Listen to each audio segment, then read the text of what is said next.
Bonjour à tous et toutes. Nous allons donc évoquer ensemble cette notion que j'ai portée dans une proposition de loi que nous allons redéposer de par l'affaire de la dissolution de la part de notre monarque présidentiel. Donc on va présenter devant vous cette notion de détresse environnementale qui, vous vous en doutez, si on utilise ces mots-là, est une notion qui est une notion particulière qu'on a voulu mettre en jeu dans cette proposition de loi. Donc moi, je m'appelle Elisa Martin, je suis députée de la France Insoumise, peut-être vous l'aviez compris, membre de la commission des lois, et c'est donc évidemment à ce titre que je vais intervenir. Autour de moi, deux personnes auxquelles je vais donner le micro tout de suite pour qu'elles puissent se présenter. Ainsi, vous verrez dans quel environnement à la fois politique et à la fois théorique nous voulons vous présenter, théorique sur un plan juridique en particulier. Et donc, vous saisirez dans quel contexte à la fois politique et à la fois, encore une fois, juridique, nous voulons vous présenter cette notion. Damien, tu veux bien dire qui tu es ? Bonjour à toutes et tous. Donc Damien Carême, je suis député européen dans le groupe de la gauche au niveau du Parlement européen cette fois-ci. J'étais déjà eurodéputé, mais dans le groupe des Verts lors de la précédente mandature.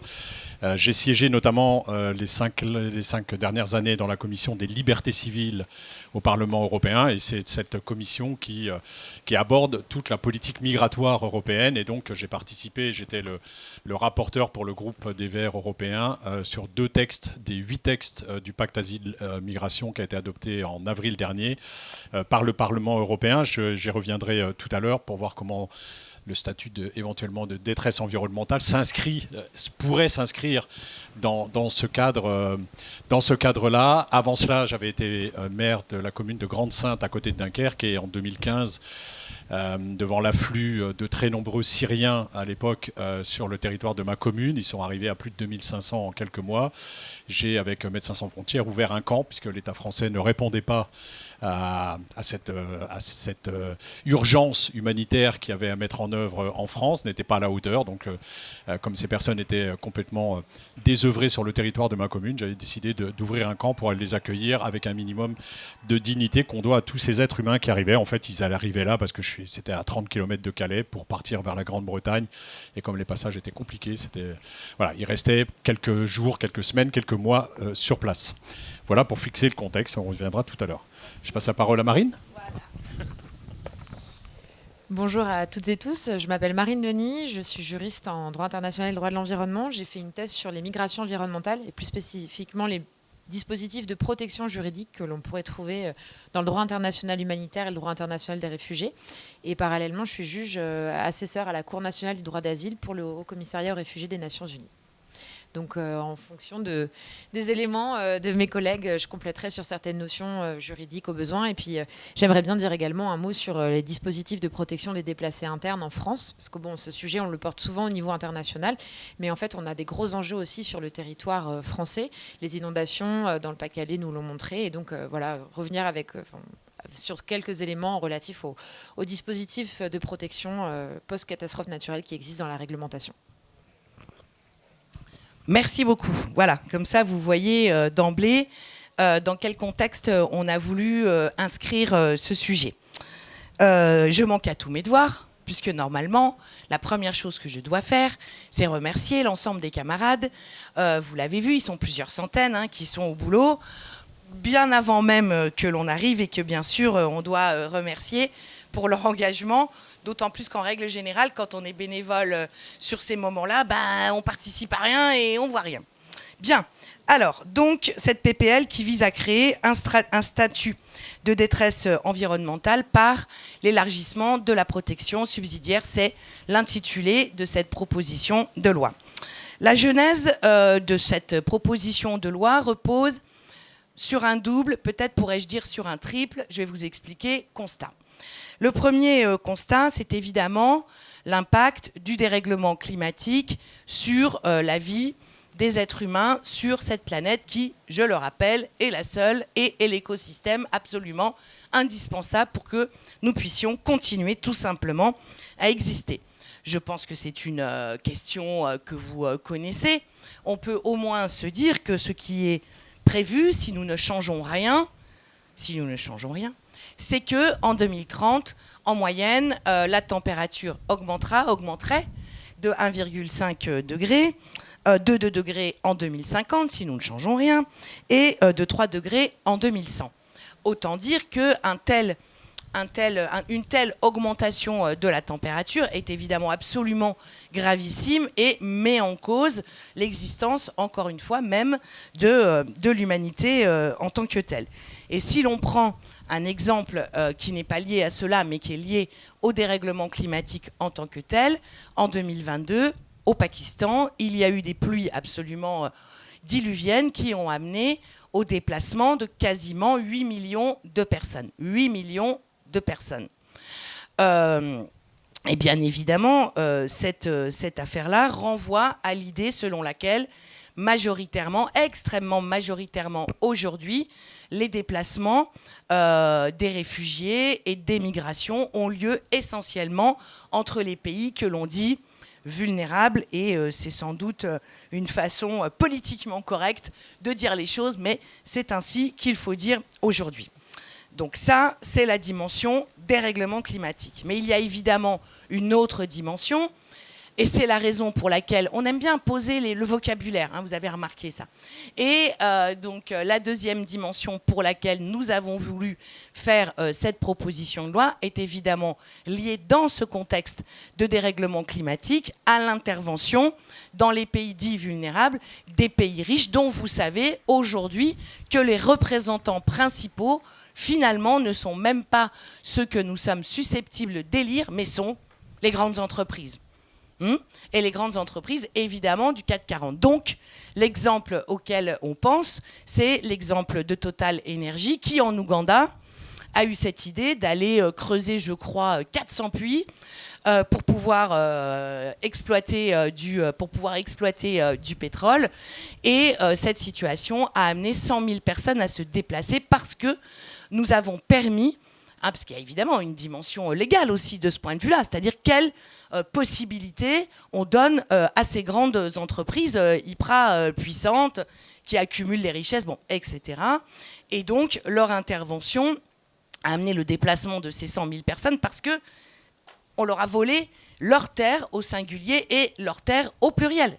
Et que par là même, on les a tout simplement empêchés de pouvoir se nourrir en pratiquant quelque chose qui vraisemblablement est très ancien dans l'histoire de l'humanité et qui lui permet de se nourrir et qui s'appelle l'agriculture, tout simplement. Donc, et bien sûr, évidemment, la pollution de l'eau. C'est la raison pour laquelle on veut parler de détresse environnementale et non pas de réfugiés climatiques, dans la mesure où l'on voit bien que ça n'est pas seulement un problème de dérèglement climatique, mais que c'est aussi un problème d'exploitation, de vol des terres, de vol des richesses à l'égard des pays vulnérables. Amnesty International, qui est une grande ONG avec laquelle j'ai beaucoup travaillé. Pas seulement d'ailleurs sur ce sujet, mais sur tous les sujets de surveillance généralisée. Mais ça, c'est une autre question. Croisant les éléments avec le Haut Commissariat aux réfugiés, indique que 21,5 millions de personnes sont obligées de quitter l'endroit où ils vivent tous les ans.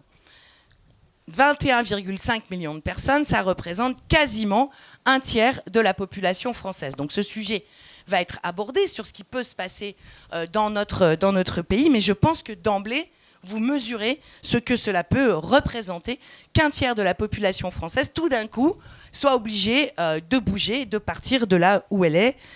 C'est évidemment une question qui est une question absolument clé. Le HCR porte une alerte sur ces sujets depuis 2008. Donc ça n'est pas un sujet et ça n'est pas un concept finalement qui est nouveau, mais ça, si tu le veux bien, tu pourras revenir sur cette situation d'émergence de ce concept de détresse environnementale. Ça, c'est le premier constat. Le deuxième constat, c'est évidemment l'attitude de la France à l'égard des réfugiés, à l'égard des étrangers d'une manière générale. Vous le savez sans doute, nous avons été condamnés à plusieurs reprises par la Cour des droits de l'homme européenne, en particulier sur le sujet de l'enfermement. Vous savez que le pays est parsemé, si je puis dire, de centres de rétention au sein desquels il y a des familles complètes, des enfants de tout âge, des femmes seules, etc. Et bien évidemment, Darmanin, notre bon ministre de l'Intérieur, provisoire ou pas, mais qui gérerait les affaires courantes, a pris des engagements devant la représentation nationale, comme on dit, pour ne plus enfermer d'enfants, sauf à Mayotte. Bon. Sauf qu'à Mayotte, il y a 2400 mineurs par an qui sont enfermés dans ces fameux centres de rétention.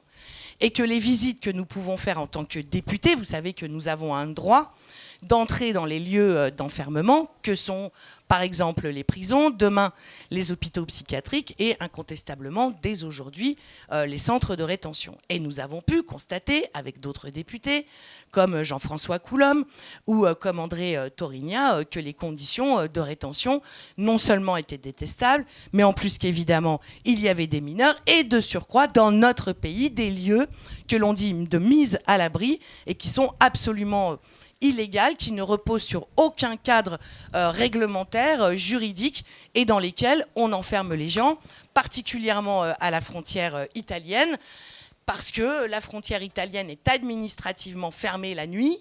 Donc on se dit, alors, qu'est-ce qu'on va faire de tout cela qu'on veut renvoyer en Italie? Donc les gens, y compris, font l'essuie-glace. Et donc, la nuit, on les enferme tout à fait clairement dans ce lieu qui est dit de mise à l'abri et qui, normalement, n'existe pas, et que là aussi, j'ai pu visiter, et j'étais la première parlementaire à pouvoir rentrer là-dedans. Moi, si je vous dis ça, c'est pas pour vous dire j'ai fait ceci et j'ai fait cela. C'est pour que vous puissiez mesurer la situation inacceptable, y compris bien sûr du point de vue des droits humains, mais aussi du point de vue de la loi, du point de vue du droit. Les deux se recoupent. Vous allez me dire à laquelle le pays, soi-disant, des droits de l'homme se livre. Et évidemment, tout cela a été fortement alimenté par la loi qu'on a dit la loi Darmanin, où au fond, l'objectif était de dégrader tous les pans, quels qu'ils soient, l'accès à la santé, le respect de la vie privée, l'accès à la famille, par exemple, l'ensemble des droits, quels qu'ils soient, des étrangers sur le pays. Donc, dans ce contexte-là, accompagné encore une fois d'un certain nombre de visites, de Marseille jusqu'à la situation en Italie, mais aussi la possibilité qui m'a été donnée de participer à des maraudes avec Utopia 56, en particulier autour de Calais, où on a bien vu à quel point la réponse à l'égard des migrations par la France était policière. Et l'on peut même considérer qu'il y a une militarisation des frontières. Ainsi, lorsque vous allez à Calais et que vous vous approchez, mais d'une dizaine déjà, de kilomètres de la frontière avec l'Angleterre, vous avez des énormes grillages qui ne sont pas des grillages de poules, vous voyez, qui sont des grillages extrêmement solides et qui accompagnent tout le chemin, particulièrement qui est emprunté par le train, pour pouvoir aller vers le tunnel, etc. On s'arrête une seconde là-dessus. Ça signifie plusieurs choses. Ça signifie que la France, en tant que telle, se comporte extrêmement mal et finalement favorise la mise en danger des personnes qui veulent passer la frontière, et ce, pour des coûts qui se chiffrent en X milliards, évidemment, vous vous en doutez. Et donc met en danger, d'une manière extrêmement importante, les personnes qui veulent passer, qui, par exemple, montent sur le toit des trains, qui, par exemple, vont se réfugier entre les wagons. À tel point que lorsque vous êtes à Vintimille, donc côté italien, la SNCF a d'énormes panneaux en mode deco, ceux qu'on a supprimés à Grenoble, on a quand même fait 2-3 trucs. Et donc, sur ces énormes panneaux, il est indiqué dans toutes les langues possibles et imaginables que lorsque vous montez sur le toit, lorsque vous montez sous le train, lorsque vous montez entre deux wagons, eh bien, ce qui se joue, c'est tout simplement votre propre vie. Voilà les deux raisons qui expliquent la genèse de cette proposition de loi. Le vocabulaire, vous l'avez compris, et vous avez bien compris les raisons pour lesquelles nous avons choisi d'employer ces mots-là et non pas les mots de réfugiés climatiques. Ça signifie aussi, là je pompe un peu Mélenchon, que le groupe de la France Insoumise, puisque ce que les uns et les autres ont fait, et on le fait au nom du groupe, évidemment, ont une préoccupation qui dépasse les frontières et ont une préoccupation qui va bien au-delà de la situation des Français en tant que telle. Donc, cette notion est une notion qui, je crois pouvoir dire, apparaît en 2007 par l'Organisation internationale pour les migrations et qui, bien évidemment, là aussi, donne des éléments de définition, de critérisation pour qu'on puisse effectivement évoquer cette notion de détresse environnementale qui est un changement environnemental soudain ou progressif qui va contraindre les gens à quitter leur foyer individuel. Voilà Voilà comment on pourrait définir cette notion qui va apparaître de plus en plus fortement dans les textes juridiques portés en particulier par les organisations internationales. Voilà ce qu'il en est. Vous voyez, je cherche mes notes. Je pense que ça va faire sourire quelqu'un dans la salle. Cette notion donc suit son petit bonhomme de chemin, si je puis m'exprimer ainsi, et est à nouveau évoquée en 2018 dans le pacte pour les migrations. Mais c'est toujours la même affaire, parfois, ou souvent, tu vas nous dire, avec le droit international, c'est qu'il n'est pas contraignant. Donc, il donne une définition qui peut correspondre à un cadre juridique, mais à partir du moment où c'est pas contraignant, on sait bien qu'a priori, tout le monde s'en fout, et qu'éventuellement on peut verser des larmes de crocodile, mais ces larmes de crocodile n'ont absolument, comme toutes les larmes de crocodile, absolument aucune efficacité. Et cette notion va être reprise aussi au Conseil européen, mais encore une fois, je pense que tu pourras y revenir. Donc, dans les textes fondamentaux pour la France, évidemment, il y a la Convention de Genève qui permet d'apporter protection à ceux qu'on considère comme des réfugiés parce qu'ils risquent la torture, parce qu'ils risquent la mort, pour des raisons de religion, d'orientation sexuelle, évidemment d'opinion politique, etc. Et alors ça aussi, on pourra peut-être en reparler sur la dégradation de l'accès au statut de réfugié au travers de la loi Darmanin. Mais ça, je pense ou sauf si tu veux l'évoquer, mais on pourra peut-être se laisser ça pour la discussion générale. Donc ce texte-là est un texte qui est fondamental et c'est ce sur quoi on s'est appuyé pour pouvoir glisser cette notion de détresse environnementale.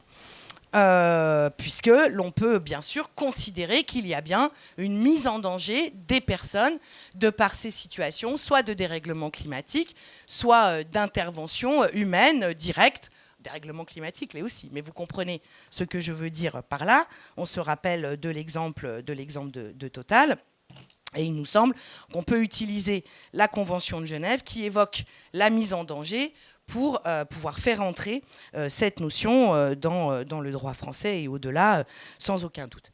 C'est la raison pour laquelle nous avons proposé que cette situation de détresse environnementale puisse bénéficier de la protection qu'on dit subsidiaire. Ça aussi, ça va nous être expliqué, tout simplement parce qu'il apparaît que sur le plan de l'humanité et ou de notre humanité, il faut évidemment considérer ces situations comme elles doivent l'être. Bien sûr, un projet de loi porte sur une dimension spécifique et particulière, ce d'autant plus qu'on a plutôt intérêt, si vous le regardez, vous verrez, il y a 2 articles. Et nous considérons que si on veut emporter le morceau, on a plutôt intérêt à diviser, si je puis dire, les sujets. C'est la raison pour laquelle il n'y a que cette notion-là, parce que vous pourriez me jeter des cailloux et me dire, mais enfin, qu'est-ce que t'as foutu Total, il faudrait quand même leur interdire. Bon, oui, je suis 100% d'accord. Mais c'est la stratégie législative, parlementaire, je ne sais pas comment vous dire, dans laquelle on s'inscrit pour isoler les questions en espérant évidemment emporter le morceau. Donc nous sommes tout à fait conscients de tout l'environnement dans lequel se déploie l'ensemble de ces catastrophes, mais c'est bien d'une façon volontaire que nous avons voulu isoler ce sujet, et parce que bien sûr, il nous apparaît qu'il y a une urgence absolue, et de surcroît, c'est toujours la même chose, ça permet de mettre dans l'esprit du peuple que ce sujet-là est un sujet déterminant aujourd'hui comme pour demain. Voilà, 1000 merci à vous. Merci beaucoup. Bien. Alors vous l'avez compris avec ce que Elisa vient de nous expliquer. C'est une proposition française. En plus d'élargir donc la protection subsidiaire qui ça sera expliqué après par Marine, mais qui est à côté de ce que la Convention de Genève encadrait. On a ouvert d'autres possibilités, parce que tout n'était pas ouvert dans la Convention de Genève qui date de 1951, mais surtout qui date de l'après-guerre, et donc c'est le contexte d'après-guerre qui avait fixé le contenu de la Convention de Genève. Et ça, donc, proposition, j'espère qu'elle aboutira en France, parce que si on pouvait faire évoluer en France le statut de réfugié avec la protection subsidiaire, ça serait une bonne chose, et ça serait un exemple qu'on pourrait prendre au niveau européen, parce que ce n'est pas vraiment la tendance, l'élargissement de la protection qui émane aujourd'hui au Parlement européen. Au contraire, dans le pacte asile-migration dont je parlais tout à l'heure et qui a été adopté au mois d'avril dernier, on renforce complètement tous les dispositifs et toutes les dispositions pour faire en sorte que les personnes n'arrivent pas sur le territoire européen et ne soient pas en mesure de pouvoir même déposer une demande de protection internationale en arrivant sur le sol européen. On le fait par le biais d'accords avec des pays tiers. Et vous avez quelques exemples en tête avec la Turquie, avec la Libye, avec la Tunisie. Et vous voyez aussi ce que donnent les rapports internationaux. Notamment, l'ONU, il y a quelques mois, a fait un rapport sur la situation en Libye et accuse quand même l'Europe de complicité de crimes contre l'humanité avec le financement qu'elle donne à la Libye pour retenir les migrants en Libye. Et donc, ce n'est pas rien que l'ONU reconnaisse l'Europe comme complice de crimes contre l'humanité. Et voilà, on continue ce genre de protocole d'accord avec des pays tiers. Aujourd'hui, il y en a un qui est signé avec l'Égypte, il y en a qui sont en cours de négociation avec l'Algérie, avec le Maroc. Et quand ce n'est pas l'Union européenne même, c'est par ces agences, notamment Frontex, vous savez, cette agence européenne de garde frontières. Frontex, aujourd'hui, a un accord avec la Mauritanie, c'est-à-dire qu'on va aider la Mauritanie à garder sa frontière pour éviter que des personnes qui quittent le continent africain par la Mauritanie pour se rendre aux Canaries, donc sur le territoire européen, puissent partir de la Mauritanie, et essaye de négocier aussi un accord avec le Sénégal. Aujourd'hui, on a de la chance, le Sénégal refuse cet accord avec l'Union européenne via Frontex. Je ne sais pas combien de temps ça va durer, je ne sais pas l'Union européenne, la pression qu'elle va mettre, commerciale, économique ou autre, sur le Sénégal pour qu'ils acceptent cet accord avec Frontex. Mais voilà la situation, vous voyez bien, donc tout le nord de l'Afrique aujourd'hui est complètement blindé, j'allais dire, par des accords pour éviter la migration du continent africain vers l'Union européenne. Ce pacte asile-migration, je vous fixe le contexte européen parce qu'il est important que vous l'ayez en tête. Alors c'est un ensemble de 5 textes qui ont été adoptés, un peu plus, mais les autres textes étaient des refontes d'anciens textes qui existaient, mais il y a des nouvelles procédures à l'intérieur qui sont pour moi gravissimes. Je l'ai dit dès qu'il nous a été présenté ce pacte en 2020, j'avais dit on part du règlement de Dublin qui fixait jusqu'à maintenant un certain nombre de conditions vers le règlement de Budapest. Donc en fait, il était inspiré par la position de Viktor Orban en Hongrie, ce pacte asile-migration, parce qu'en fait, ce que visait la Commission européenne, c'est que ce pacte soit adopté par une majorité d'États membres européens, et plutôt qu'il reste dans les tiroirs, parce que ça avait été déjà le cas en 2016 par un ensemble de textes qui avaient été adoptés par le Parlement européen, et le Conseil n'en avait jamais voulu, et donc on ne voulait pas repartir sur une procédure comme celle-là. Et puis en plus, l'Europe aujourd'hui, Jean-Luc en a parlé hier dans son propos, hein, aujourd'hui ça s'extrême droitise de plus en plus dans un certain nombre de pays. On a parlé des Pays-Bas hier et de la Suède, mais il y a aussi l'Autriche et il y a aussi d'autres pays, le Danemark, même si c'était des sociodémocrates, ils avaient une fâcheuse tendance à reprendre des idées de l'extrême droite pour leur politique migratoire. Et donc voilà, ça se durcit de plus en plus au niveau européen sur les conditions d'accueil. Donc ce pacte, aujourd'hui, il y a 5 règlements. C'est quoi le règlement ? Je fais juste un petit rappel sur la manière dont fonctionne l'Europe par rapport aux États membres. Un règlement, il s'applique directement dans le droit des États membres. Alors qu'une directive, elle laisse aux États membres l'attitude de peut-être de voir leur mise en œuvre un peu plus tard et un certain nombre de contenus qui sont adaptés à chaque État membre, alors qu'en fait, le règlement, il s'impose tel quel dans le droit des États membres. Ces règlements, ils vont entrer en application à partir du 1er juin 2026, parce qu'en fait, ils vont nécessiter un certain nombre de préparations, notamment la principale préparation qu'il va falloir mettre en œuvre dans un certain nombre d'États membres, c'est des hotspots. Vous savez ce que c'est, les hotspots ? C'est des camps, en fait, où on enferme les personnes, des prisons à ciel ouvert, comme il y en a beaucoup en Grèce. On a entendu parler de Lesbos, de Samos et d'un certain nombre de hotspots qu'il y avait en Grèce. Mais ça va se généraliser sur le territoire européen, parce qu'on va mettre un tas de procédures à la frontière, où en fait on va enfermer les gens pour voir s'ils seront en capacité de demander leur demande d'asile, ceux qui arriveront là, quand ils auront franchi les accords avec les différents pays, et ça arrivera, puisque ça arrivera toujours, on va regarder si on va leur accorder ou s'ils ont des chances d'obtenir une protection internationale lorsqu'ils arriveront sur le territoire européen. Et là, il y a des choses. Alors, vous savez que la loi immigration, faisait référence, Elisa, a été j'allais dire, censurée par le Conseil constitutionnel, en partie, mais pas pour le fond, pour des questions de forme. C'est-à-dire parce qu'ils ont considéré qu'il y avait eu des cavaliers législatifs dans le texte, mais ils n'ont pas jugé le fond du problème. Au niveau européen, il n'y a pas de Conseil constitutionnel, et donc la manière dont ça va se passer si le texte entre en application tel qu'il est écrit aujourd'hui, c'est qu'il va y avoir beaucoup de recours juridiques, parce qu'il y a des choses qui sont en contradiction avec un certain nombre de conventions, comme la Convention de Genève, par exemple, ou la protection des droits fondamentaux européens d'autre part. Et ça, c'est des procédures qui sont longues, parce que quand vous attaquez à la Cour de justice de l'Union européenne ou la Cour européenne des droits de l'homme, des procédures qui sont longues, et donc pendant ce temps-là, jusqu'à ce qu'il y ait les résultats de ces recours juridiques, les choses vont se mettre en œuvre, et il y a un certain nombre de personnes qui seront rejetées d'ici là avant que les textes soient regardés. Notamment, il y a une chose qui a été ajoutée dans un règlement crise, qu'on appelle crise, c'est un concept de les personnes arrivent et on regarde, et je prends un exemple, et on ne va pas focaliser sur cet exemple, mais il me vient comme ça, si la personne est sénégalaise, on va regarder dans les 27 États membres, et on va regarder les Sénégalais, quelle chance ils ont d'obtenir une protection internationale en moyenne dans les pays européens. Si la moyenne, c'est moins de 20%, la personne, on lui interdira de rentrer dans l'Union européenne et on la renverra au Sénégal.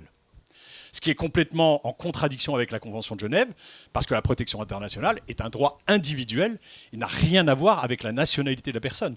Parce que la personne peut être, par exemple, alors dans la protection subsidiaire, une personne homosexuelle, par exemple, a le droit à cette protection, quand sa vie est en danger, a le droit à la protection individuelle. Et au Sénégal, il se peut que des homosexuels aient leur vie en danger parce qu'il est homosexuel, et donc mérite la protection internationale. On voit bien la contradiction avec la Convention de Genève que ça pose. Et alors, quand c'est en situation normale, c'est 20% de moyenne d'obtention de la protection internationale, mais s'il y a une situation de crise, on va jusqu'à 50%. On regarde si, en moyenne, on octroie 50% à ces personnes-là la protection internationale. Et dernier, alors nouveauté dans le droit européen, c'est l'instrumentalisation. En cas d'instrumentalisation, plus personne ne rentre. C'est-à-dire que là, on s'assied sur la Convention de Genève. Instrumentalisation, c'est quoi? Ce concept est né au moment du conflit à la frontière entre la Biélorussie et la Pologne. Vous savez qu'il y a 3 ans maintenant, le temps passe vite, donc je ne sais plus s'il y a 2 ou 3 ans, à un moment, Loukachenko avait mis des milliers de réfugiés à la frontière polonaise, dans la forêt là, qui est à l'est de la frontière polonaise, pour créer une menace. L'Europe a parlé de guerre hybride avec ces milliers de réfugiés qui envahiraient l'Europe à cette frontière-là. Et donc là, c'est un cas d'instrumentalisation qui a été défini par l'Union européenne. Et dans le cas d'instrumentalisation, la frontière se refermerait et il n'y aurait plus d'accès à la protection internationale, donc à la Convention de Genève au niveau européen. Là aussi, c'est complètement illégal parce que personne n'entre illégalement à partir du moment où cette personne entre et dépose une demande de protection internationale. Il est dans situation régulière. C'est pour ça que moi, quand on me dit il y a des personnes en situation irrégulière,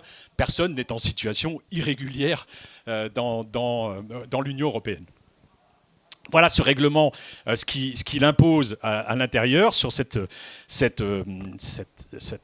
en cas d'instrumentalisation de crise ou en période normale. La deuxième chose qu'impose ce nouveau règlement filtrage, c'est la fiction de non-entrée.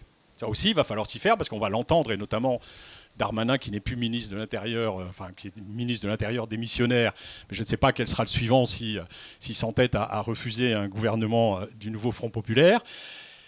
La fiction de non-entrée, c'est par exemple Gare du Nord. On arrête une personne qui est en situation illégale, on va considérer qu'il n'est pas encore rentré en Europe. C'est-à-dire qu'on va lui appliquer aucune procédure qui normalement doit être appliquée quand il y a une personne qui arrive là, c'est-à-dire procédure d'accueil, etc., ce qui encadre les conditions d'accueil de la personne quand elle est en situation de demande d'asile. On va considérer qu'elle n'est pas encore sur le territoire européen, donc on va lui appliquer toutes les procédures de filtrage, donc avant de rentrer au niveau européen, qui devraient s'appliquer aux frontières extérieures derrière. Donc ça, c'est quelque chose, vous pensez bien, qui va être très utilisé par un certain nombre de ministres de l'Intérieur. Et vous voyez la décision que vient de prendre la ministre des Pays-Bas, déléguée aux migrations, qui est du parti fasciste des Pays-Bas. Donc ils vont beaucoup prendre là-dessus. Je reviens sur un élément qu'Elisa donnait tout à l'heure. C'est-à-dire qu'en France, on n'enferme pas les enfants. Là, ça va être... Alors effectivement, Darmanin a dit, vous avez vu, j'ai pas enfermé les enfants. Mais Darmanin a beaucoup œuvré sur le pacte asile-migration européen. Et il savait que dans le pacte asile-migration, on pourrait enfermer les enfants. Ça aussi, c'est une nouveauté. Et on le permet, avant c'était à partir de 14 ans, maintenant on aura baissé l'âge à 6 ans. Donc maintenant, un enfant de 6 ans pourra être enfermé légalement au niveau, quand il rentrera sur le territoire européen. Pire que ça, c'est qu'on va pouvoir lui prendre ses empreintes digitale et ça a la reconnaissance faciale. Et tout ça, ça mis dans un fichier, une grosse base de données Eurodac, qui va être alimentée par plein de fichiers aujourd'hui. Vous savez, c'est le fichier Eurodac, c'est le fichier des empreintes digitales. C'est pour ça que quand une personne arrive en Europe, on lui prend ses empreintes. Quand il fait sa demande, par exemple en Grèce ou en Italie, sa demande d'asile, on lui prend ses empreintes. Et si cette personne est arrêtée en France, en Belgique ou ailleurs, il y a une consultation du fichier Eurodac pour voir si cette personne avait déjà déposé une demande d'asile dans un autre pays, auquel cas on renvoie cette personne, ce qu'on appelle les dublinés, on renvoie cette personne dans le pays qui, normalement, où il a déposé ses empreintes, qui est en charge d'examiner la demande d'asile. Et donc là, maintenant, les enfants de 6 ans, on prendra leur empreinte digitale, la reconnaissance faciale, et en plus, on pourra le faire sous la contrainte pour un enfant de 6 ans, comme s'il représentait une menace pour la sécurité publique au niveau européen. On rend la procédure d'asile obligatoire à la frontière, et dans le règlement que j'ai suivi particulièrement pendant 4 ans dans les négociations, c'était extrêmement long, pénible ces négociations là, on n'a pas arrivé à faire bouger les lignes avec à l'époque la représentante du groupe de la gauche, on s'est battu comme des bons, et même avec le représentant, il faut le dire, du groupe des sociodémocrates au Parlement européen. Si on avait tenu jusqu'au bout, ce texte n'aurait pas vu le jour. Mais le groupe des sociodémocrates, à la fin, a craqué. pas le négociateur qui était le représentant dans le groupe, mais ils ont craqué parce qu'il y a eu un accord. Sanchez a appelé les députés européens espagnols, Scholz a appelé les Allemands, les eurodéputés allemands, en disant il faut adopter le pacte. Donc en fait, ils ont tous viré de bord et ils ont signé ce pacte-là. Et donc la contribution, enfin le règlement pour la gestion de l'asile et des migrations est passé comme ça. Dedans, on nous dit, et vous l'avez peut-être entendu au moment où ce pacte a été voté, pour la première fois, il y a un mécanisme de solidarité qui se met en œuvre au niveau de l'Union européenne en ce qui concerne les migrations.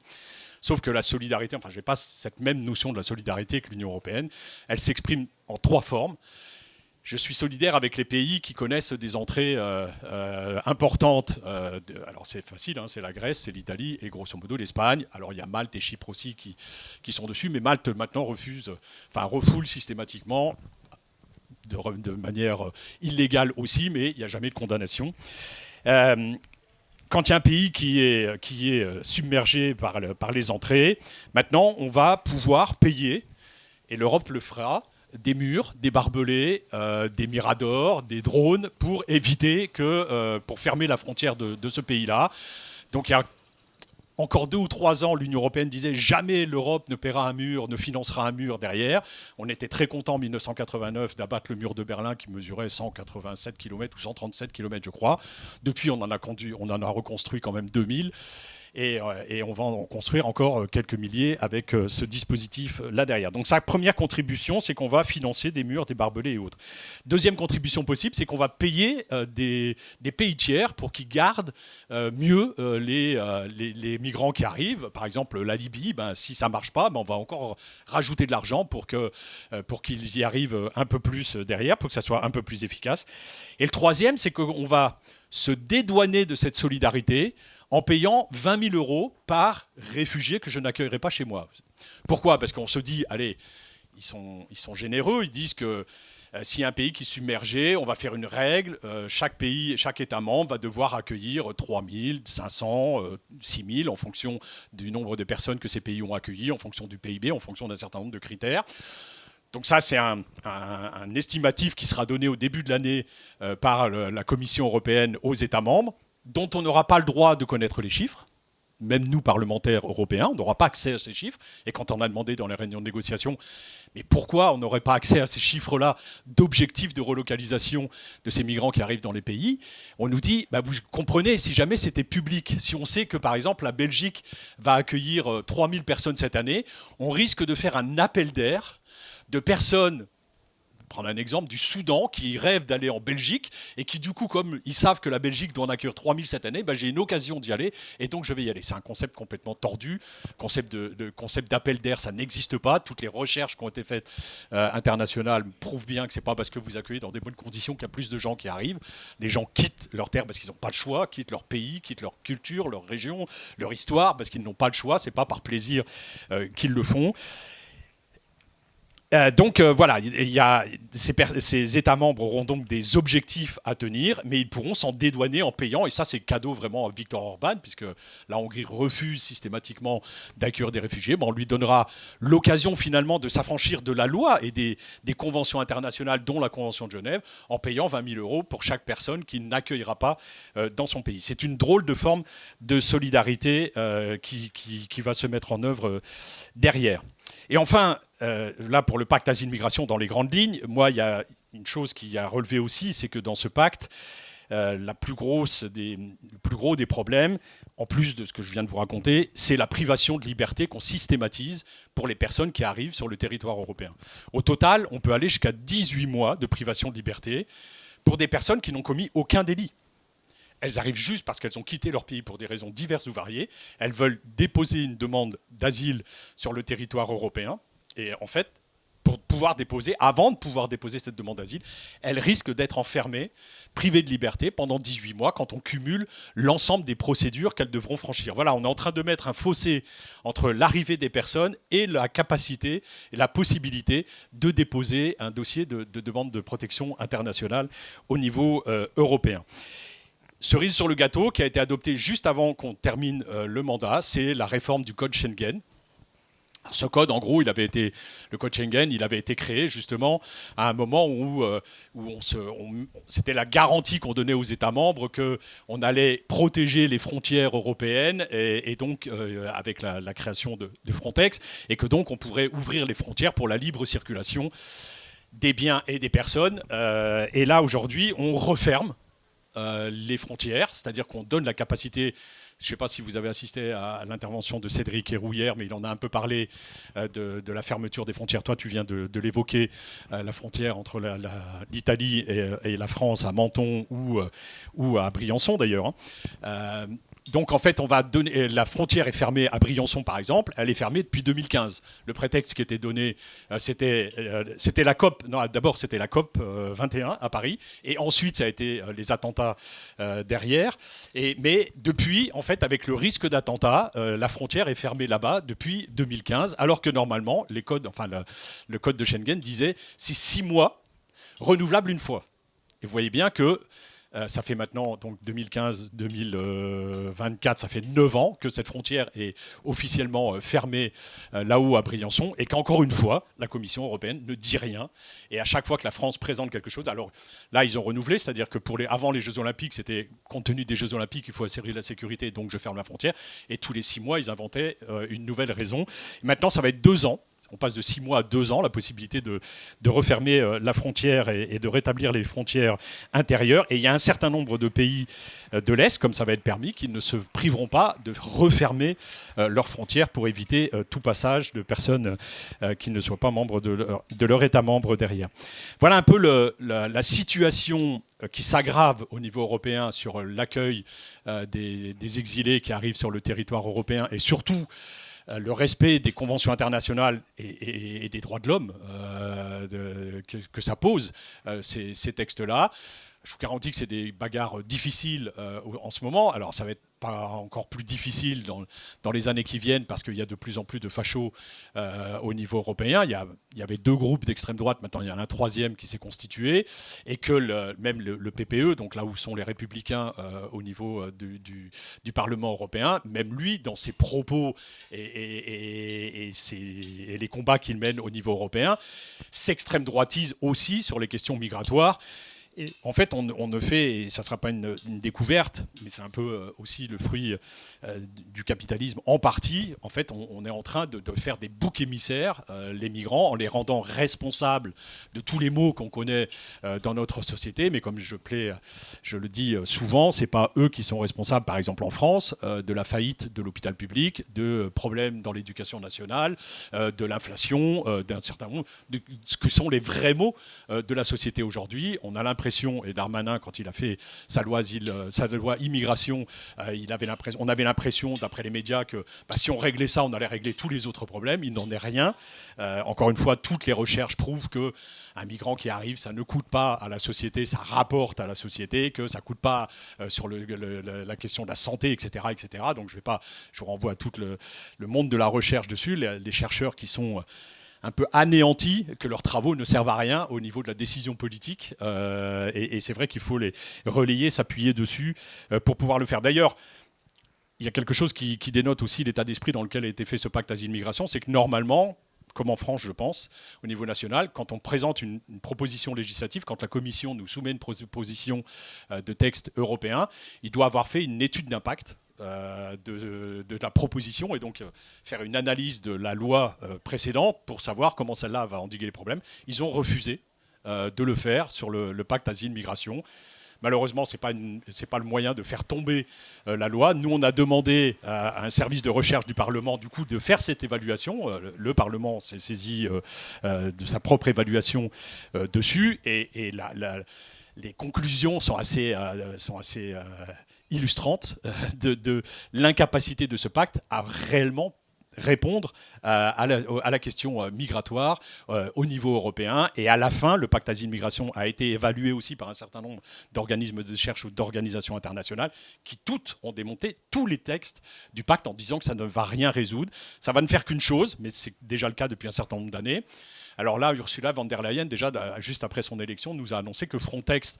Alors en 2019, il y avait 1000 ou 2000 agents à Frontex. Elle avait annoncé lors de la présidence qu'elle allait passer l'agence Frontex, donc les gardes frontières, de 1500 membres à 10 000 membres en 2027. Donc on va avoir 10 000 gardes frontières en Europe en 2027. Et là, elle vient de nous dire, au mois de juillet, lors de son élection, qu'ils allaient passer à 30 000 le nombre de gardes frontières.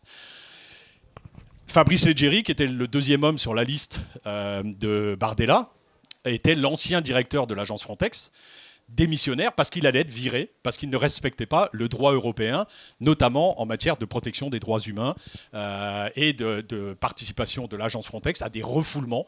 Et donc, c'est formellement interdit en mer d'aller rejeter les gens qui arrivent dans l'Union européenne, sur terre aussi, mais c'était particulièrement vrai en Méditerranée. Et donc voilà, c'est pour vous dire que l'agence Frontex, c'est pas non plus la panacée. Et encore une fois, ça n'enlève rien au nombre de personnes qui arrivent chez nous. Ça ne fait qu'une chose, ça rend les parcours plus difficiles et donc ça génère plus de morts des gens qui essayent d'arriver sur le territoire européen. Et la deuxième chose, plus pernicieuse, c'est que ça enrichit les réseaux de passeurs. Contrairement à ce qu'ils veulent nous faire croire en disant que quand on met des gardes frontières, etc., du coup, les réseaux de passeurs, ils vont crever parce qu'ils n'auront plus de métier derrière. C'est pas vrai, ça rend le passage de plus en plus difficile. Pour ça, je prends une illustration. Tu parlais de Calais tout à l'heure. Quand j'étais maire de Grande-Synthe, un passage garanti vers la Grande-Bretagne, c'était 500 € à peu près, que les gars devaient donner aux passeurs. En 2019, quand j'ai quitté mes fonctions de maire, c'était 10 000 €.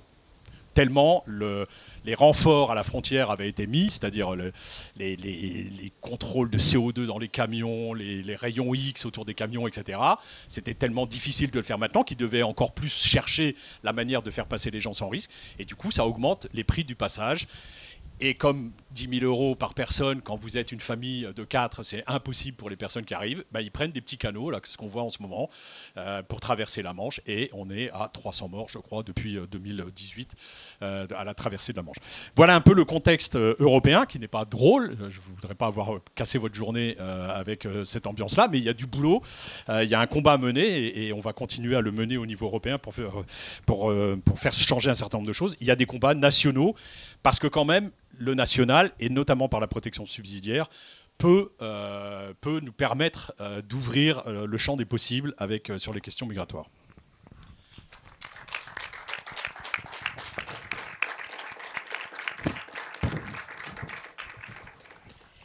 Merci. Alors peut-être pour compléter avec un éclairage juridique et peut-être des pistes de solutions. Il y en a évidemment au niveau national, mais il y en a à d'autres échelons. Je voulais revenir peut-être un petit mot de cadrage sur pourquoi est-ce qu'on s'interroge en fait sur la notion de protection pour les déplacés environnementaux.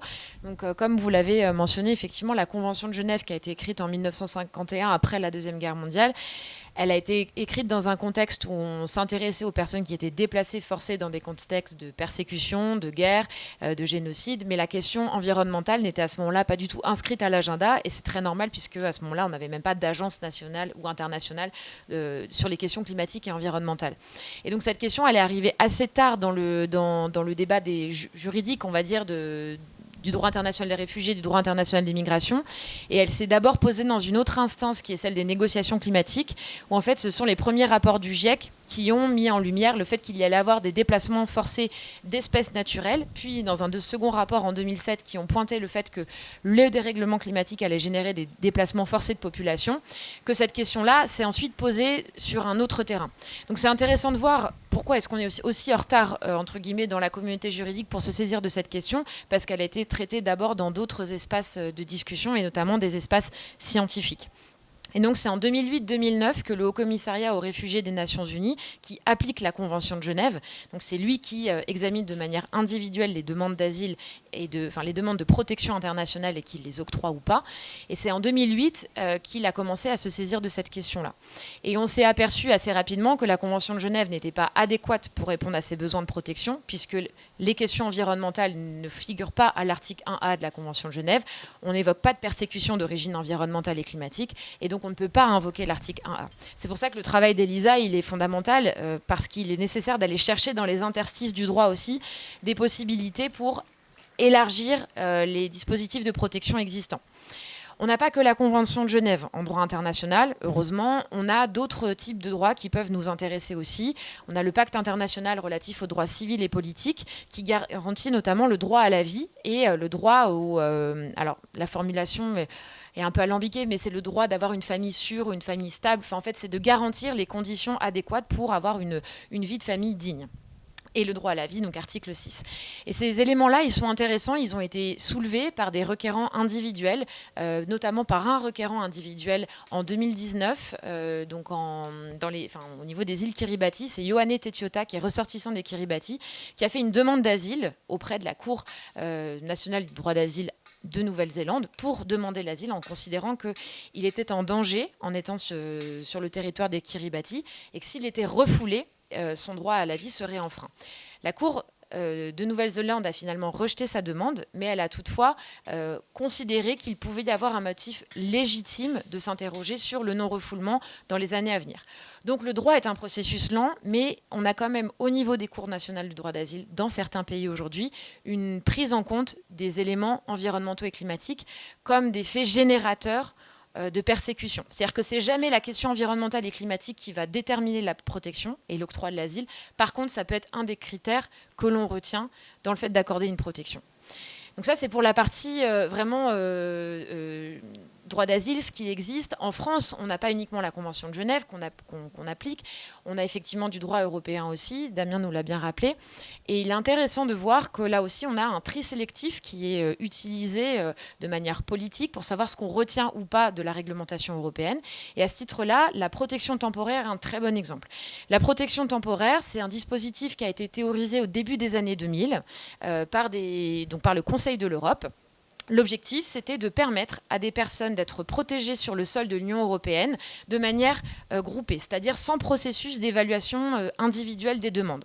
Donc c'est un processus très fort, puisqu'en fait, on arrête de faire un examen systématique et individualisé des personnes, ça fait sauter aussi des verrous bureaucratiques, et puis ça permet à plus de gens d'être protégés.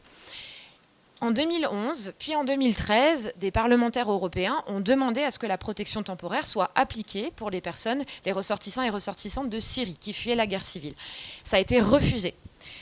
Le 22 mars 2022, donc un mois après le début de l'offensive de la guerre en Ukraine et de l'offensive russe en Ukraine, le dispositif a été appliqué par le Conseil de l'Europe. Pourquoi ? Parce que ça touchait un pays proche de l'Union européenne, un pays avec lequel on peut envisager une culture commune, géographique. Bon, voilà, vous voyez l'idée. Et donc, ça montre aussi que dans ce qui existe et ce qui est légal, on a ensuite une application politique selon les origines, selon les nationalités. Voilà. Donc, c'est quelque chose à avoir quand même en tête, c'est qu'une autre majorité, une autre composition du Conseil de l'Europe pourrait peut-être permettre aussi une application de la protection temporaire pour d'autres nationalités et pourrait également permettre aussi à certaines personnes d'être protégées après des catastrophes naturelles dans des pays. On peut imaginer en ce moment, donc avec ce qui se passe au Pakistan, les inondations récurrentes, des niveaux de chaleur et d'humidité qui sont largement insoutenables pour la dignité. Voilà, on pourrait imaginer l'application de ces dispositifs-là si politiquement on avait un marqueur plus ambitieux et moins raciste. Je pense qu'on peut aussi le décrire comme ça. Ça, c'est pour le niveau européen. Et puis, au niveau national, donc ça a été dit par Elisa tout à l'heure, et c'est d'ailleurs l'objectif de cette proposition de loi aussi, d'aller chercher, encore une fois, dans les détails, l'article L512-1 du Code d'entrée et de séjour des étrangers donc et des apatrides, donc le CESEDA, permet d'octroyer une protection subsidiaire pour les personnes qui ne relèvent pas de la Convention de Genève, dont on ne peut pas considérer qu'elles sont réfugiées, mais pour lesquelles on considère qu'il y aurait tout de même un risque à être refoulé dans le pays de départ. Donc la question de l'homosexualité est très présente dans les motivations des demandes de protection subsidiaire.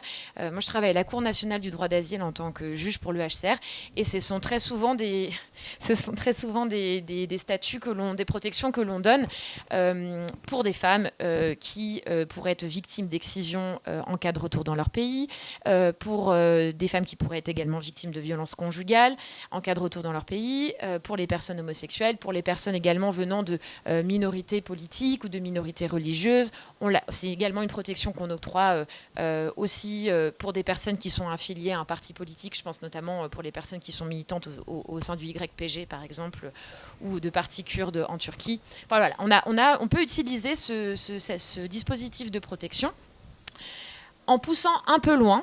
Et donc c'est là où c'est vraiment important aussi que cette sphère juridique, elle reste en contact avec les scientifiques et avec le GIEC notamment, parce que pour justifier le fait qu'on va protéger quelqu'un pour l'empêcher d'être refoulé dans son pays de départ, il faut arriver à motiver en disant, en fait, là, il y a suffisamment de risques climatiques, la vulnérabilité, elle est trop importante, et donc cette personne doit rester en France. Là-dessus, on a une belle décision de justice qui a été malheureusement cassée par le Conseil d'État il y a 2 ans ou 3 ans, 2021.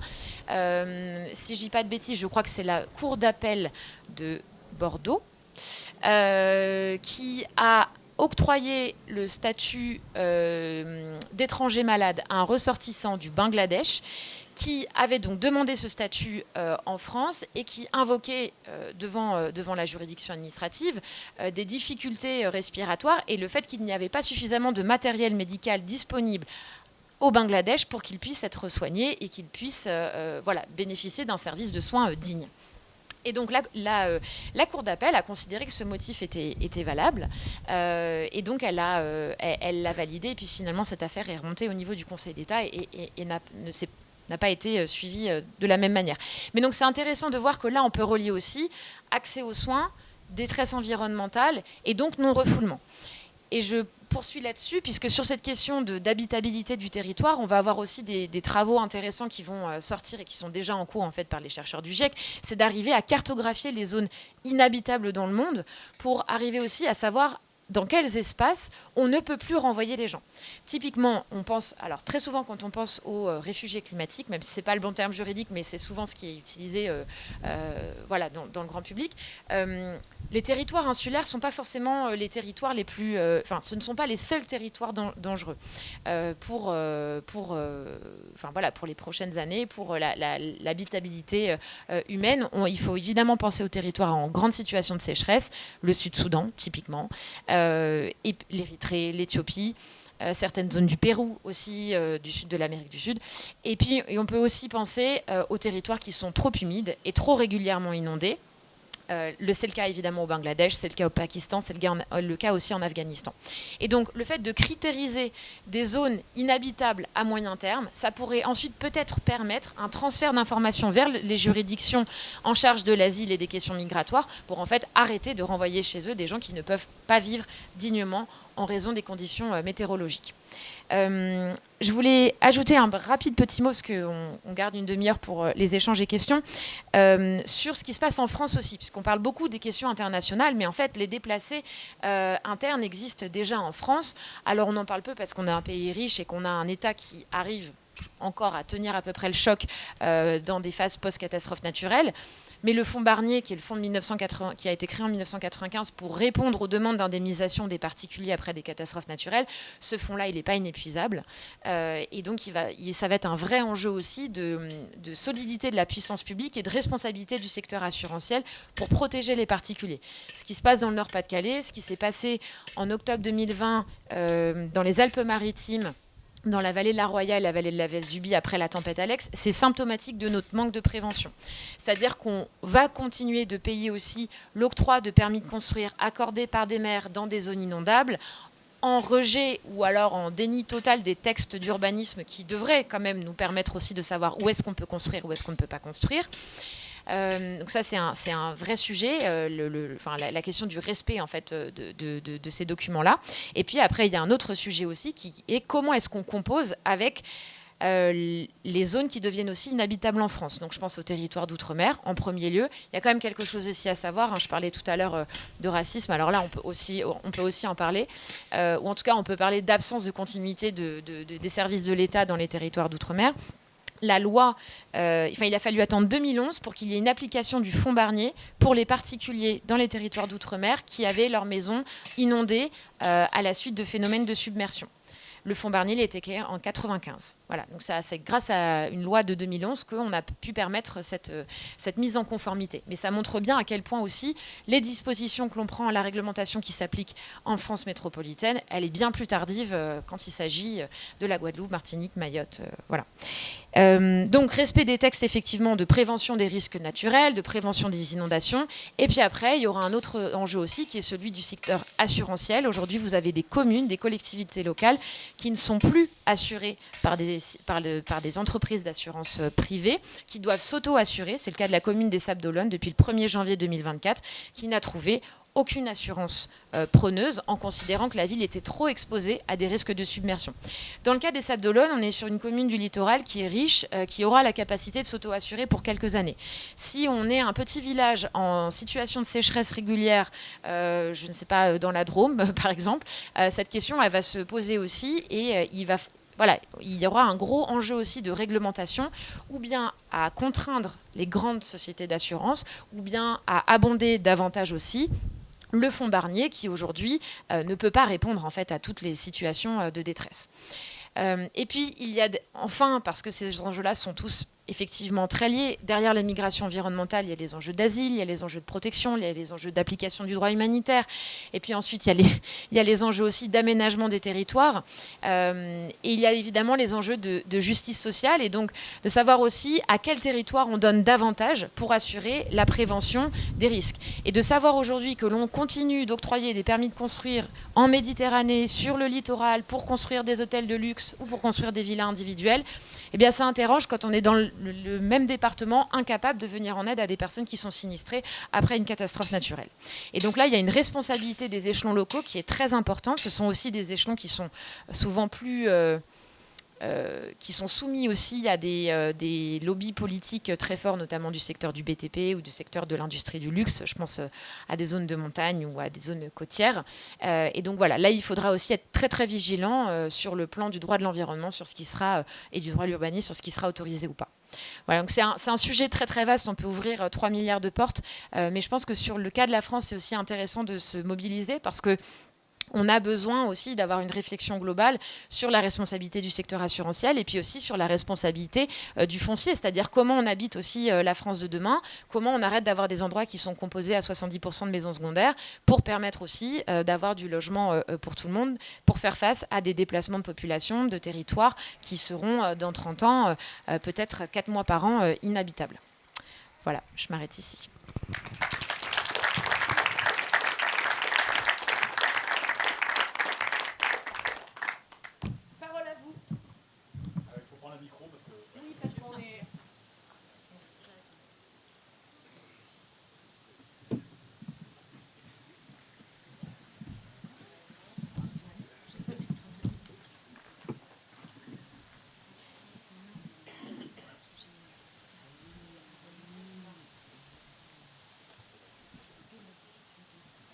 La technique, c'est parce que c'est enregistré, ça va être diffusé après.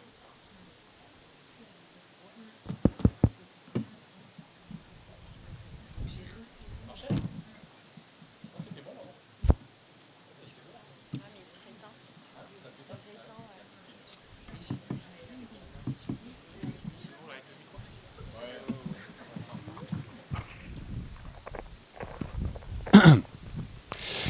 Merci beaucoup pour ces interventions et merci pour cette mise à jour sur la loi européenne. Moi, je trouve ça terrifiant. Juste, j'ai 3 questions que je vous pose comme ça à la volée. Revenir sur le concept d'auto-assurance des communes, ça j'ai pas bien compris. Et puis, on a beaucoup parlé du contexte international et de la notion de détresse environnementale pour les réfugiés et l'entrée sur le territoire européen et français. Mais est-ce que ça pourrait pas aussi être articulé, cette notion de détresse environnementale, pour les internes ? Je les appelle les internes, c'est-à-dire ceux qui font potentiellement demain de l'exode rural. C'est-à-dire, j'ai un copain agriculteur dans la Drôme qui, année après année, fait de plus en plus la gueule et ne sait plus quoi planter dans la Drôme et se dit est-ce que je vais continuer mon activité économique ou pas ? Et donc ça pourrait éventuellement être un cheval de Troie aussi de solidarité entre les externes et les internes sur cette notion de détresse environnementale. Et puis sur la responsabilité des maires qui à mon avis est grande. Est-ce que on peut articuler la détresse environnementale à la responsabilité pénale des maires à autoriser des permis de construire sur des voies inondables, à continuer à autoriser des piscines, enfin bref, pour mise en danger de la vie d'autrui. Ou pour défaut de mise en application du PCAET, du plan d'adaptation local. Voilà, donc c'est beaucoup de choses, encore une fois, c'est beaucoup de tiroirs, mais c'est très intéressant. Merci. Oui, merci de même pour ces exposés où j'ai beaucoup appris. J'ai une question, enfin un ensemble de questions par rapport à la loi européenne, enfin au règlement européen plus exactement. Le premier, c'est, tu as clairement démontré que c'était contraire à l'ensemble de la Convention de Genève, etc. Je veux dire, donc, qu'est-ce qui explique qu'ils aient pris ce risque? Parce que bon, ça va quand même, à un moment donné, la loi existe, même si si elle ne va pas très loin. Donc, qu'est-ce qui explique qu'ils aient pris ce risque? Le deuxième point, c'est peut-être un peu plus technique. Sur la Convention de Genève, je crois avoir compris, je ne suis pas juriste, hein, mais quand j'ai travaillé un peu dessus, que c'était une interprétation un peu postérieure de demander des motifs individuels de persécution. Par exemple, dans l'immédiate après-guerre, en pratique, ce que vous appelez la protection temporaire était une réalité. En gros, tous les gens d'Europe de l'Est, enfin dans des pays qui étaient devenus inféodés, enfin des pays dits communistes, avaient pratiquement de droit la protection. Donc, est-ce qu'il n'y a pas, y compris d'ailleurs au niveau franco-français, des moyens de s'appuyer là-dessus, sur le fait que en fait, c'est une interprétation postérieure, cette insistance sur l'individuel qui amène les gens d'ailleurs à écrire n'importe quoi pour arriver à être acceptés. Est-ce qu'il n'y a pas moyen d'utiliser quelque part l'histoire, en quelque sorte, les précédents, pour passer sur la détresse environnementale? Voilà, je vous remercie.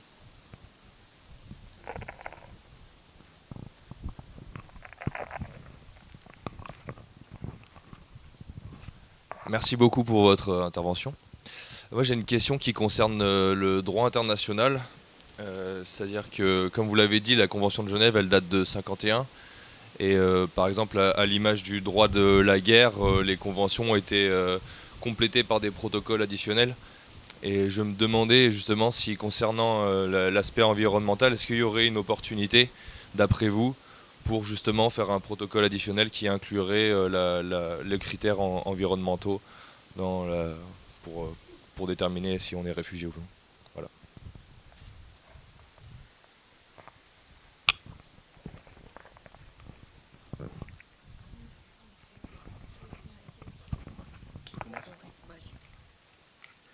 L'auto-assurance, on fait dans l'ordre? Ouais, vas-y. Ouais, je me disais qu'on pouvait éventuellement la bouche.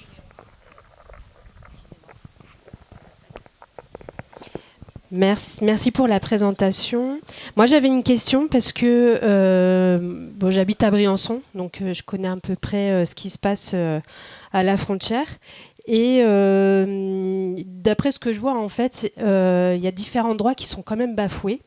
Et là, en fait, quelle garantie on a sur justement sur le statut de détresse environnementale qui sera quelque chose de nouveau, que lui aussi en fait sera respecté par les forces de l'ordre, par la loi, par l'État, la France, et ainsi de suite. Je vous remercie.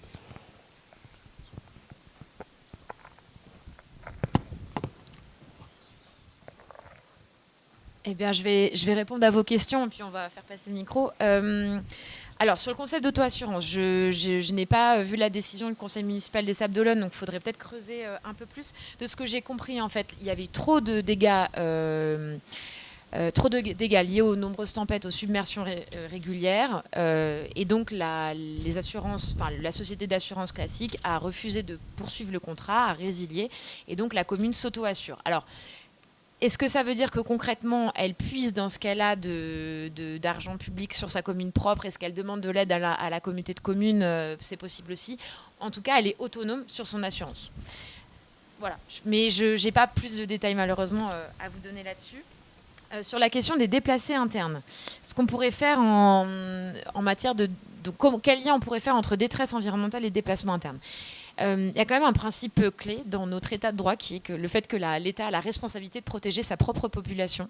Et donc on pourrait, sur ce principe-là, l'État est tenu d'apporter les moyens aux personnes qui sont déplacées post-catastrophe naturelle. C'est pour ça qu'on fait appel au régime CatNat, catastrophe naturelle, et au fonds Barnier pour typiquement apporter de l'aide à travers de l'indemnisation aux personnes qui ont perdu leur maison, comme c'est le cas à la Bérarde en ce moment en Isère. Là, dans le cas de votre ami qui est agriculteur, on est sur un autre régime de protection qui est vraiment spécifique au système agricole, mais qui est là pas du tout assez puissant pour répondre aux intempéries futures. Et donc aujourd'hui, il y a des réflexions qui sont menées aussi pour savoir comment est-ce qu'on prépare ces fonds. En fait, comment est-ce qu'on arrête d'injecter de l'argent public uniquement pour répondre à des catastrophes et pour prévenir aussi des transitions agricoles. Et alors là, du coup, on touche à des trucs plus complexes parce qu'il y a une dimension de préventif qui est absolument fondamentale. Continuer à faire de l'agriculture de maïs dans le sud de la Drôme, c'est un vrai sujet en fait. Donc voilà, c'est arrivé aussi à faire le lien entre arrêter de répondre arrêter d'avoir cette réponse systématique de l'argent après un sinistre et en fait transitionner bien en amont et donner les moyens pour le faire. Je ne sais pas si ça répond à votre question, mais...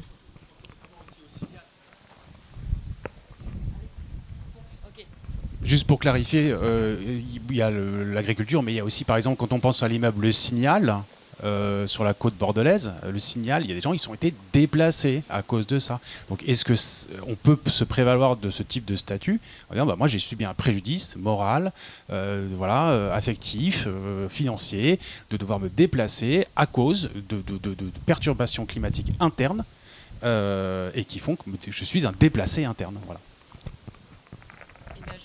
Peut-être pour conclure sur ça très rapidement, l'exemple du Signal, effectivement un bon exemple. Là, dans ce cas-là, c'est l'État qui est venu en fait racheter les murs de ce bâtiment-là, qui a indemnisé les propriétaires, mais avec une décompensation qui était au plus bas en fait du marché immobilier. Donc c'est des gens qui sont partis avec moins que ce qu'ils avaient mis comme mise de départ dans l'achat. Et peut-être pour répondre à votre dernière question sur responsabilité pénale des maires, effectivement, alors on peut engager la responsabilité administrative et la responsabilité pénale du maire dans le cas de permis de construire qui auraient pu qui auraient été octroyés dans des cas de zone inondable.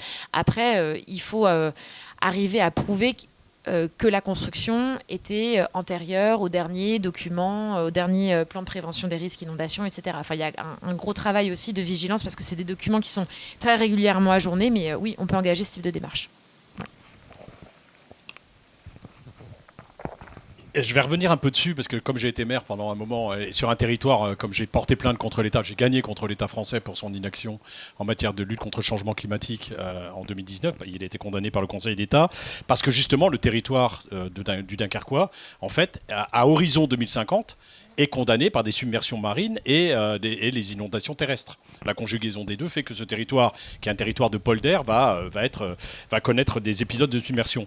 Et ce qui est fou, et c'est là que je me dis, moi, la responsabilité pénale des maires, c'est à manier avec des pincettes. Parce qu'en ayant été maire, vous êtes responsable de beaucoup de choses.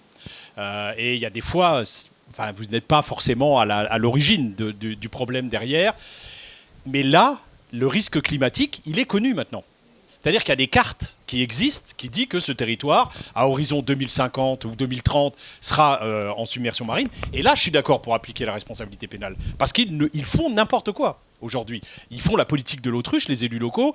Et notamment, et depuis que je suis plus maire, c'est parti là-haut dans le Nord. C'est vrai que c'est un territoire qui a été en difficulté industrielle, qui a connu la désindustrialisation, et qui aujourd'hui s'enorgueillit de recevoir plein d'usines, des gigafactories là, qui vont faire des batteries sur le territoire, mais qui va accueillir aussi 26 000 habitants.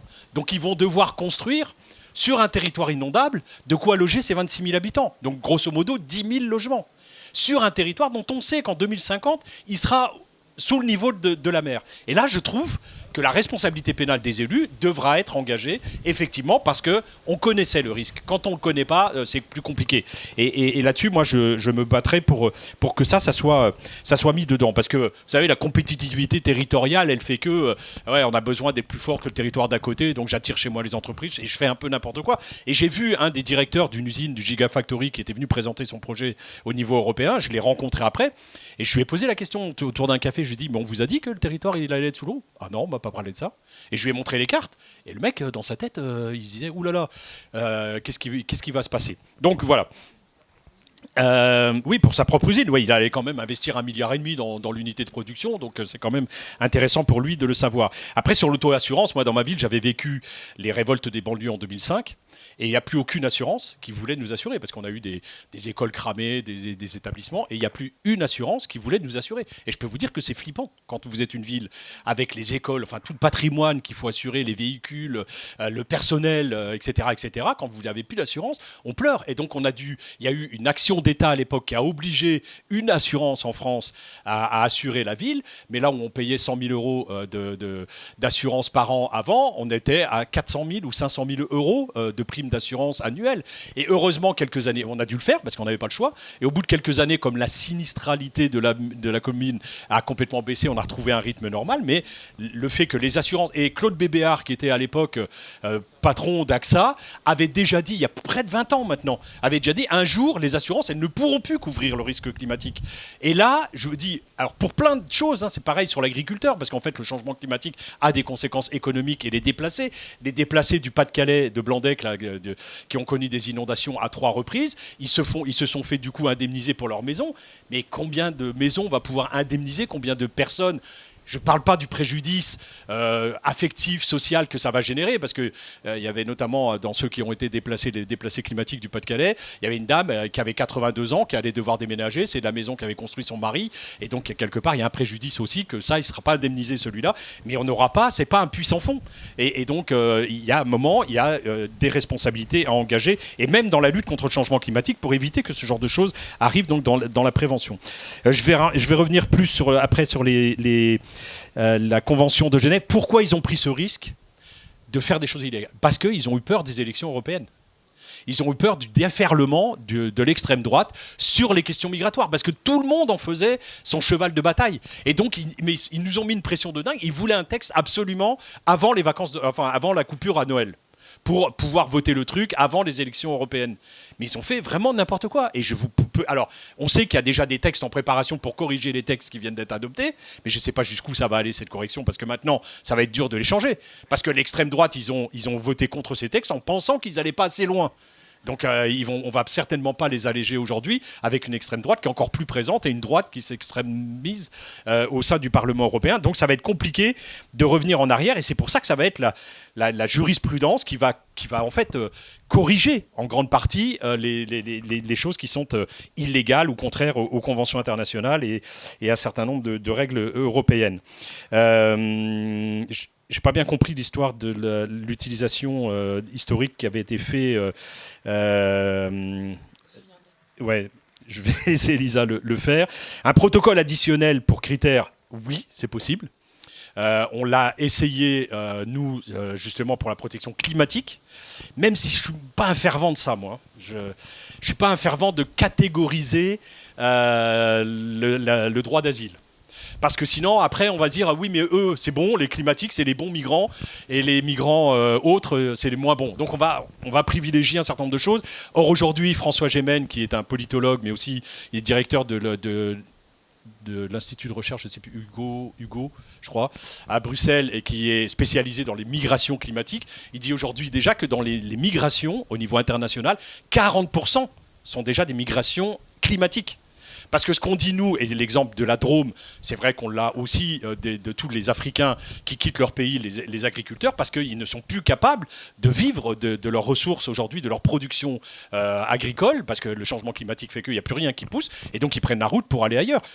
Et les autres migrations qu'on a, et notamment le Sénégal, je reviens souvent sur ce pays en ce moment, mais le Sénégal, ce qui se passe aujourd'hui, c'est beaucoup de pêcheurs sénégalais qui arrivent chez nous, parce qu'on a des accords de pêche avec le Sénégal, où on envoie nos gros chalutiers au large du Sénégal qui pillent toutes les ressources halieutiques, parce que la Chine a les mêmes accords avec le Sénégal, on pille tous leurs poissons, et donc les petits pêcheurs côtiers qui essayent d'aller pêcher le poisson, il n'y a rien dans les filets, donc ils prennent la route à un moment donné. Et ils prennent la route, et comme c'est compliqué pour eux, ils prennent souvent des pirogues pour aller au Cap-Vert ou aux Canaries, et malheureusement, ces pirogues avec 50 personnes à bord se retournent régulièrement, et donc il y a de nombreux disparus sur cette côte-là. Ou, autre exemple que je vous donne pour alimenter des discussions que vous ne manquerez pas d'avoir en famille ou ailleurs, la Namibie. Alors l'Europe se fixe des objectifs de production d'énergie renouvelable, notamment d'hydrogène vert, d'hydrogène fait à partir d'électricité renouvelable. Et comme on n'a pas les capacités de le faire, on achète des productions d'hydrogène vert à d'autres pays. C'est le cas d'un accord qu'on a passé avec la Namibie, où on achète toute leur production d'hydrogène vert faite avec leur capacité de production d'énergie renouvelable. Sauf que ce pays, il y a 48% de la population qui n'a pas accès à l'énergie. Donc ça veut dire qu'on va piller tout ce qu'ils produisent, que produit ce pays, au détriment de servir la population locale de ce pays. Il y a un moment, pour un confort de vie, les Namibiens, ils peuvent prendre la route pour aller essayer d'aller voir ailleurs ce qui s'y passe. Donc on voit bien que nos politiques, à nous, économiques, néocolonial pour moi derrière, parce qu'on va s'imposer, on impose à ces pays-là parce qu'ils n'ont pas beaucoup d'argent, donc un accord commercial ça leur laisse miroiter des rentrées d'argent dans leur pays, etc. Mais derrière les conséquences sont gravissimes pour les populations locales, et après on impose à ces pays dans les accords qui sont passés, et notamment des accords commerciaux avec les pays dits en développement, ce qui est bien parce qu'on peut avoir des pays des accords pour aider ces pays-là, mais dans maintenant la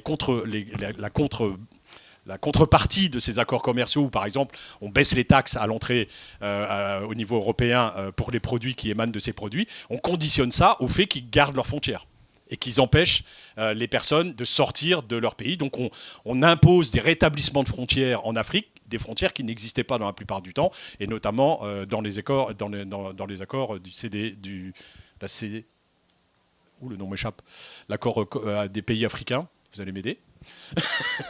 CEDEAO, c'est ça.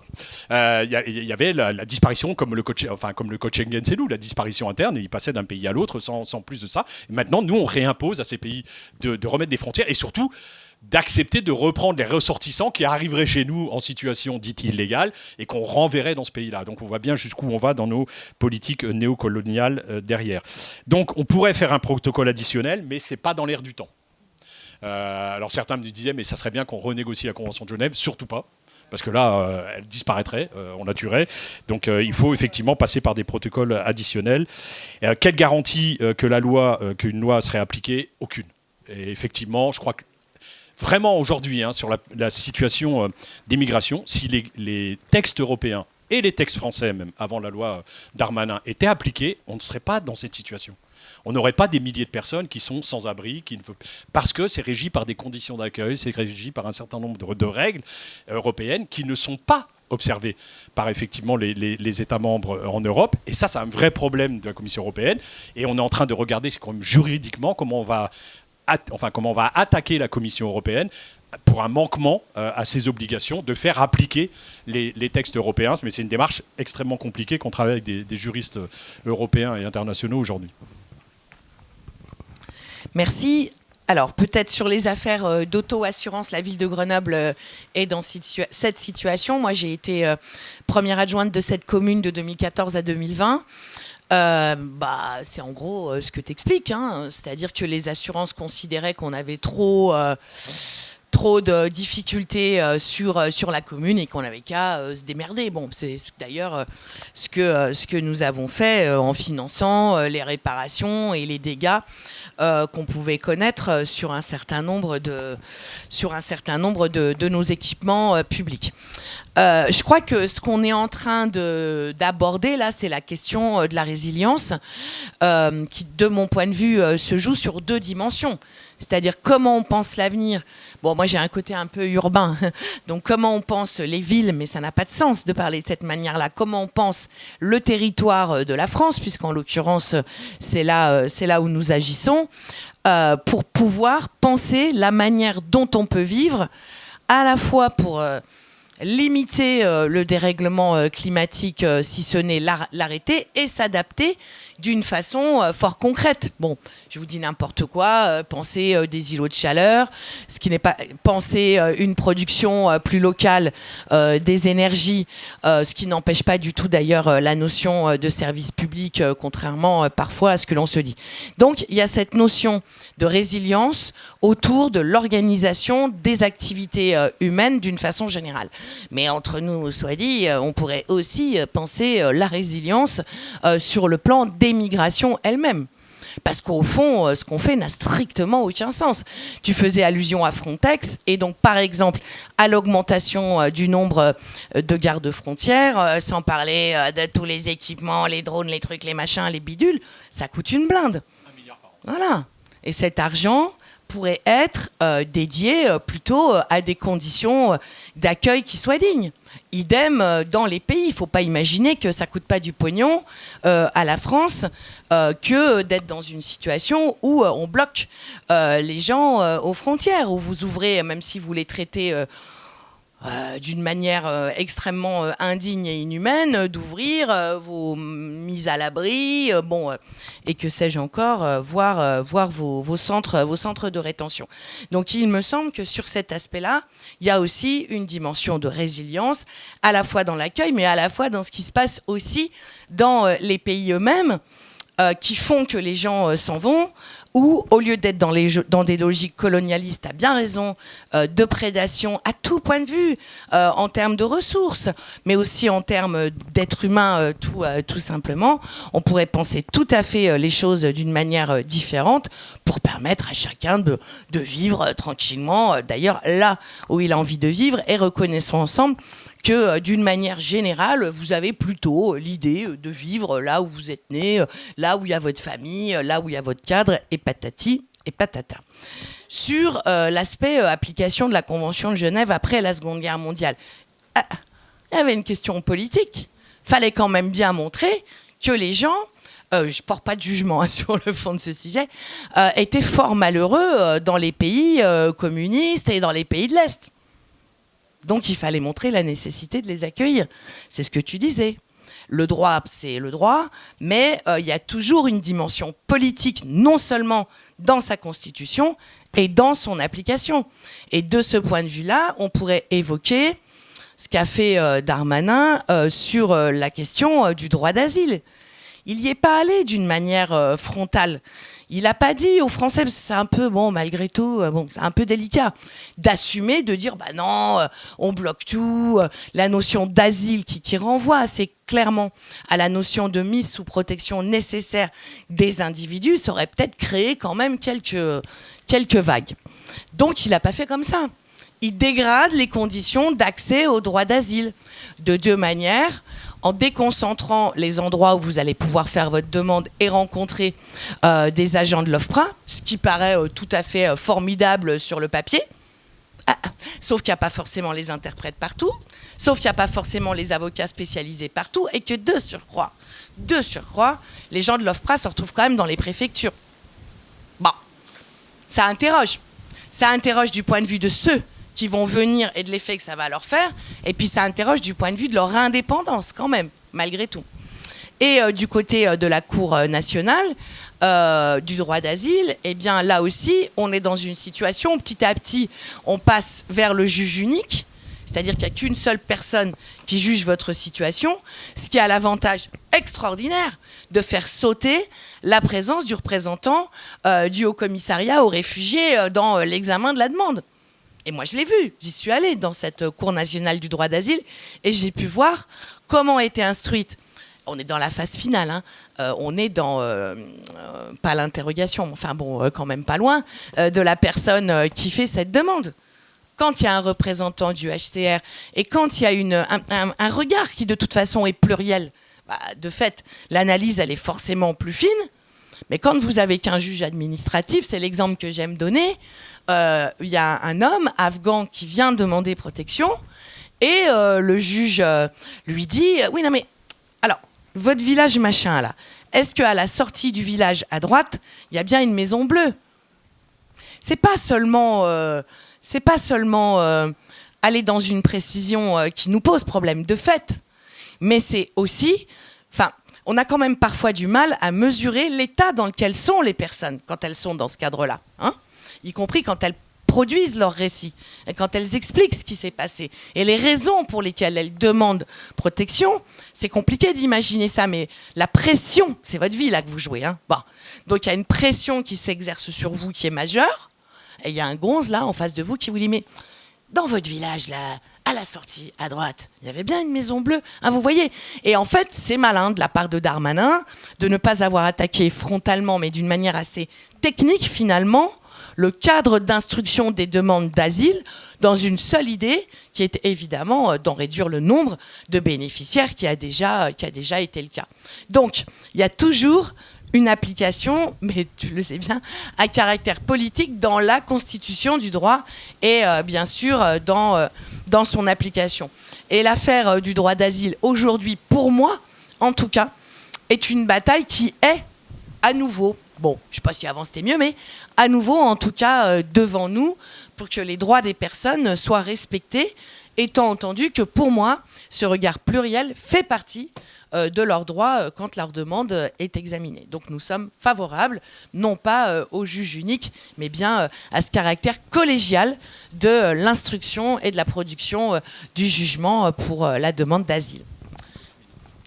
Oh purée. On me dit qu'il faut terminer. Effectivement, c'est vrai, il est 11h33. On est bien évidemment à votre disposition hein, si vous avez des questions ou des souhaits ou des remarques à nous faire. Je vous remercie beaucoup. Je remercie bien sûr les intervenants autour de moi. Je vous remercie pour votre attention, votre soutien, etc. Merci beaucoup.